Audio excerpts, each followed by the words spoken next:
See uks on minu elu kõige olulisem uks. See on minu lapsepõlvekodu uks. Selle ukse tegi minu vanaisa mõned aastad peale sõda, umbes siis, kui Stalini aeg hakkas lõppema. Ja sellel uksel on üks väga huvitav detail. Nimelt, siin ei ole lukku. See uks ei käigi lukku. Ja mida see tähendab? See tähendab seda, et alati oli keegi kodus. Ja oli kodus ka siis, kui mina olin väike laps. Ja see tähendab, et ma ei pidanud käima lasteaias. Mind sõna otseses mõttes õpetasid lehmad, lambad ja suured puud.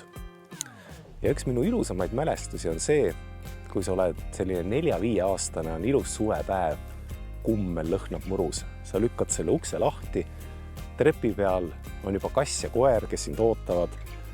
Sa võtad ühe küpsise paki, mille nimi on õnnelik lapsepõlv. Vanaema on selle just autolavkast toonud.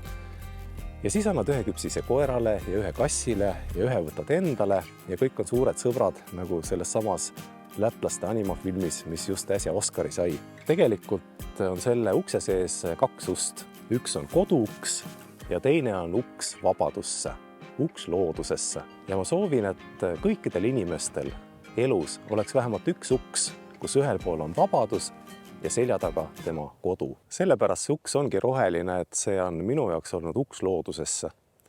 Ja kõik, kes seda klippi vaatavad, kui teil on kodus mõni põnev ese, mis on teid lapsepõlves sidunud loodusega, siis andke see palun Loodusmuuseumisse. Nad on selle üle väga õnnelikud. Ja kõige parem, kui selle esemega käiks kaasas ka mõni põnev lugu. Vaata lisa www.loodusmuuseum.ee